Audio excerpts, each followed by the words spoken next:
This lecture will focus on the American shift in attitude towards imperialism and the imperialism that was happening around the globe and that America was involved in the early stages. And so America decided that they needed to start expanding their country. Right away after the Civil War, they didn't really care about expanding their country at all, going out to other countries and, doing that stuff outside the United States because they were so focused on getting the South back up and running, reconstruction there, and then settling the West, which we had this big empty piece of land anyways. And so we really wanted to settle that, building up industry, all that kind of stuff. But then in the 1880s, we start to see Europe starting to really grow and become larger with imperialism running out there. And we felt that we were just as important and just as superior, even better than Europe, and we should be a world power as well. And so this idea of new imperialism, which was all of these European countries out expanding overseas, taking new countries over, became part of our ideals as well, a part of what we wanted as well.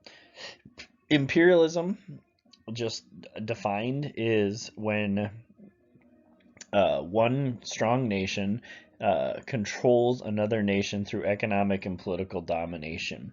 Okay, and so the reasons why you would be out and grabbing new pieces of land and imperialism is oftentimes a lot of these countries, especially the old European ones, needed raw materials for manufacturing. So they needed somebody that had large tracts of land that had not been used up in industry. So some of these newer countries, they needed their stuff. They needed their resources and stuff like that. Also, high tariffs reduce trades and force companies to look for new markets. And so, if we are protecting our country with tariffs against England, England might want to go out and sell their stuff somewhere else where they can get better prices and find a new place to sell their goods where they weren't being charged these high tariffs. And then last but not least, the Europeans were looking for new places to invest their capital. So we have all this money. It's pretty much developed here in Europe. And we need to find a new place where we can put our money in and try and grow a business or grow something into even more money. And so these countries went out, including America eventually, and started to create colonies. We already knew about that because we were one of them. And they also created something called protectorates. Protectorates is a country that's independent, so they let those rulers of that country stay in power, and they protect them from others, but it's under the control of another country. So basically, they have to listen to the advice of another country. And so in America, these imperialist feelings started to grow. What they saw is they saw this working in these European countries becoming bigger because of their imperialism, and so they thought, well, we need to do that as well to keep our economy strong and to keep ourselves as one of the top nations and top economies in the world. There was also this key idea that was really important, kind of come up with by a historian by the name of John Fiske, who argued that English-speaking nations were better. They felt like they were superior and thought they would take over the world, and they had better character, better ideas, better systems of government, better everything, and so they should take over the world. And this was called Anglo-Saxonism. And it was linked to this idea of manifest destiny, that we can go out there, we can expand, we can take over these native areas because it's better. Our type of government and the way we live is better than the way they live. And so that's Anglo-Saxonism, and that's one of the important ideas that kind of led us to say, well, we can take over these countries. It's no big deal. It's good for them. And so in America started to become more and more assertive at this point. in foreign affairs and dealing with other countries. And in 1888, the country even went as far as to risk war to stop Germany from taking over Samoa. All right. And the crisis eventually did end. It kind of chilled out a little bit, but it led to Americans believing that the United States would be completely shut down. They would not be able to compete if they didn't build a navy up that was a very, very strong thing. They needed to be able to acquire these bases and acquire these countries and other places overseas, far away from America. And they need that navy to do it because there's an ocean between America and most of these places that they needed to get. So Alfred T. Mahan, this man up top, was really, really important in the ideals of building up the Navy to be one of the strongest navies in the world. He said that if we wanted to trade with other countries, we need to have these large fleets of ships. We need to have a bunch of ships to move the goods across to these countries. And with that fleet of ships, we also needed a large navy to help defend those ships and defend the rights of our ships to go and trade and move around the nation. And so these proponents and people that were on the side of Alfred T. Mahan, they went to Congress and went to the president and just continued to fight until they were able to authorize Congress to build a very large navy to enact some of these ideas. And of course, America had been focused completely on moving to the west, on moving west and moving into the American West. And so their expansion just continued to the west across the Pacific Ocean. Rather than going across the Atlantic Ocean towards Africa, they went to these island nations across the Pacific Ocean. And one of the first ones that they tried to open up was Japan. Japan had shut down with America and with most other countries trade. They didn't want anybody coming in. They didn't want any diplomatic envoys or anything like that. They didn't want to talk to anybody else. And so Commodore Matthew C. Perry was sent with a small fleet of warships, brand new technology, the newest warships that they have to offer. And he was sent to go and just talk to them and negotiate with them. But really what this was a flexing of muscles. They wanted to show their power and show their technology. And when the Japanese people and the government saw the ships, these amazing brand new ships, this is a picture of it that they drew, okay, when they saw that, they realized that they would be squashed if they didn't open themselves up to that, and they decided that the technology, they couldn't possibly resist it. They needed to have some of it, and so they had to sign these treaties with America and open themselves up with trade to at least America and maybe other European nations.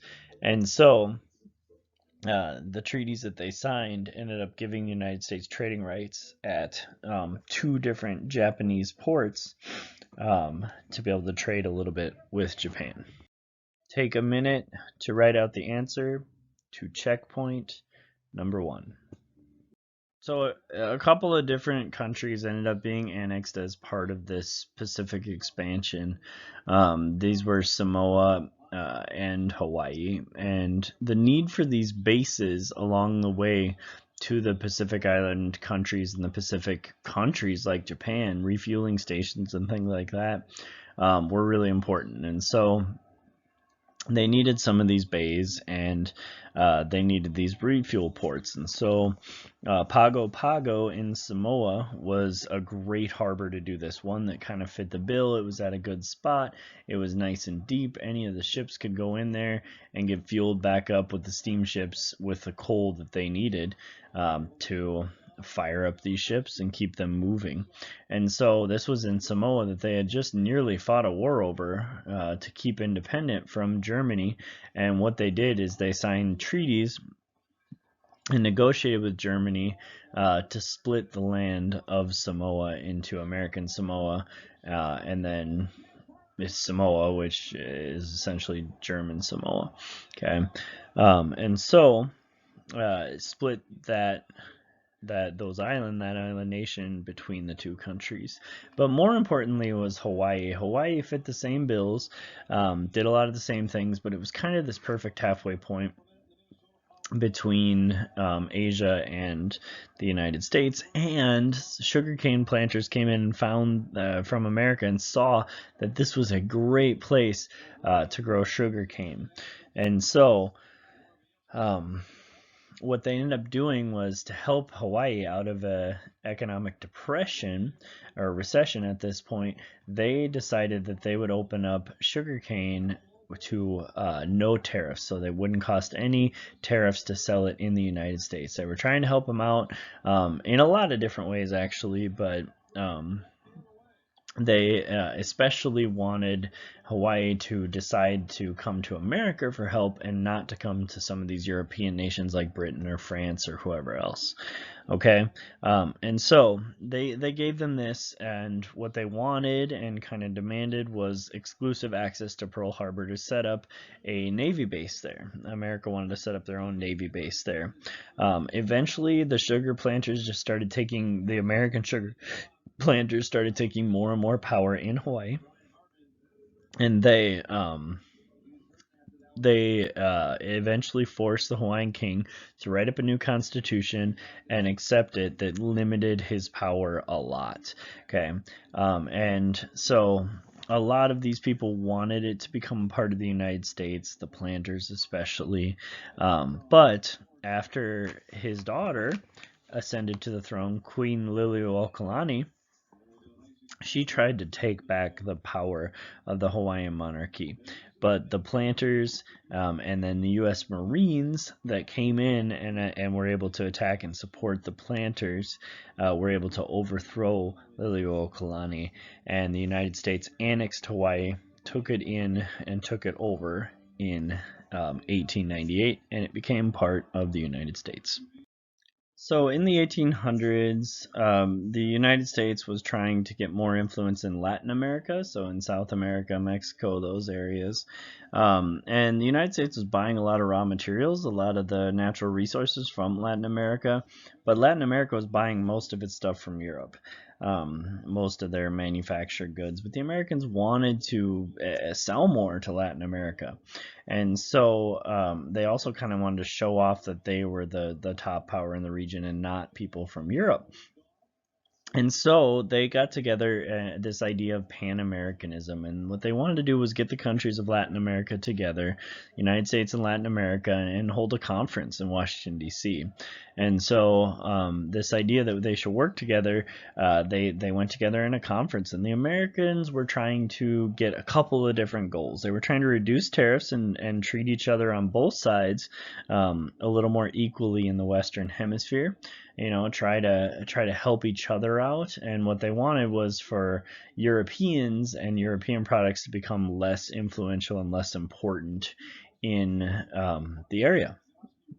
They also wanted to make an organization or figure out a way that anybody who was fighting each other in Latin America, they could peacefully settle some of their disputes rather than doing it through war. All right. Both of these ideas were rejected by the Latin American countries. They didn't like the idea of Americans having all of this power economically and diplomatically in the Western Hemisphere. Saw them as more of a competition rather than someone who they wanted to be in charge of them. But out of this did come the Commercial Bureau of American Republics, which was, just an organization now known today as the Organization of American States, that was just trying to promote any cooperation possible from the countries in the Western Hemisphere. So bring them together and try to cooperate as much as possible, just with the caveat that America is not the one that's in charge of this, but instead it's this cooperative group of countries that are willing to work together and help each other out. Take a moment to write out 3 questions you have from the notes so far. If you don't have any questions, then you can create 3 test questions that you might see on the quiz or test from this material.